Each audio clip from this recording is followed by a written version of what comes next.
আসসালামু আলাইকুম, সবাই কেমন আছেন? আশা করি ভালো আছেন। আলহামদুলিল্লাহ, আমি ভালো আছি। ম্যান পাওয়ার নিয়ে নতুন একটা আপডেট আবারও চলে এসেছি আপনাদের সামনে। বন্ধুরা, আমাকে অনেকেই প্রশ্ন করছেন, আমার হোয়াটসঅ্যাপে আমাকে ফোন দিয়ে বলছেন, ভাইয়া সিগনেচার দিয়ে ম্যান পাওয়ার কাট করলে কি কোনো সমস্যা হবে?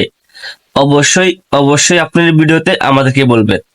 আজকে আমি শেয়ার করব, আপনি সিগনেচার দিয়ে যদি ম্যান পাওয়ার কাট করেন তাহলে আপনি কি সমস্যা হতে পারে আর কি ভালো হতে পারে। আজকের এই ভিডিওতে আমি পুরোটা ক্লিয়ার করব। আমার ভিডিওটা টানাচড়া করবেন না, তাহলে কিছু বুঝতে পারবেন না।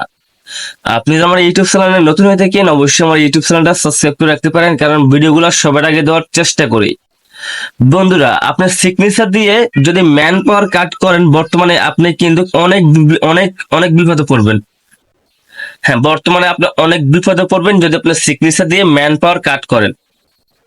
আপনি যদি কোনো কোম্পানির আন্ডারে যান অথবা কোনো এজেন্সি থেকে আপনি ভিসা কিনেন, তাহলে আপনি কিন্তু সিগনেচার দিয়ে ম্যান পাওয়ার করবেন না, কারণ আপনার ডিমান্ড লেটার আসবে, আপনি ওইটার থেকে আপনার ম্যান পাওয়ার কাট করতে পারবেন।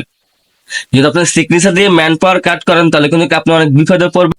এটার জন্য কিন্তু বাংলাদেশ সরকার দায়ী থাকবে না। দেখেন, আপনি যে সাদা কাগজে একটা সিগনেচার করবেন, ওইখানে সাদা কাগজ না, ওইখানে 100 টাকা দামের একটা কাগজ আছে, আর ওইখানে কিছু শর্ত আছে। ওই শর্তগুলো যারা মানবে তারা কিন্তু ম্যান পাওয়ার কার্ড পেয়ে যাবে। তো কি কি শর্ত আছে ওইখানে? ওইখানে শর্ত আছে, যদি আপনি সৌদি আরবে যাওয়ার পর আপনি কোম্পানি খুঁজে না পান, আপনি কাজ খুঁজে না পান, আপনার আকামা খুঁজে না পান, আপনি থাকার জায়গা খাওয়ার জায়গা যদি না পান, এটার জন্য বাংলাদেশ সরকার কিন্তু কোনো দায় থাকবে না, এটার জন্য পুরোটা দায় আপনার। আর যাদের ডিমান্ড লেটার আছে তাদের কিন্তু কোনো চিন্তা নাই, তাদের সবকিছু কিন্তু ওকে থাকে, তাদের কোম্পানির সাথে কন্ট্যাক্ট থাকে, খাওয়া থাকা, তারপরে বেতনের সব কন্ট্যাক্ট থাকে, তাদের কোনো চিন্তা হয় না। বর্তমানে যারা কিন্তু সিগনেচার দিয়ে ম্যান পাওয়ার কার্ড নেবেন তাদের কিন্তু অনেক চিন্তা।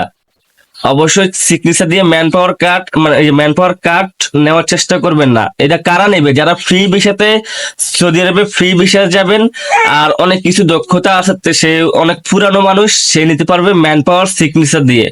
যারা কোম্পানির থেকে ভিসা কিনছেন অথবা কোনো এজেন্সি থেকে ভিসা কিনছেন, অবশ্যই আপনারা কিন্তু ম্যান পাওয়ারটা সিগনেচার দিয়ে নেবেন না, তাহলে কিন্তু আপনারা অনেক বিপদে পড়বেন।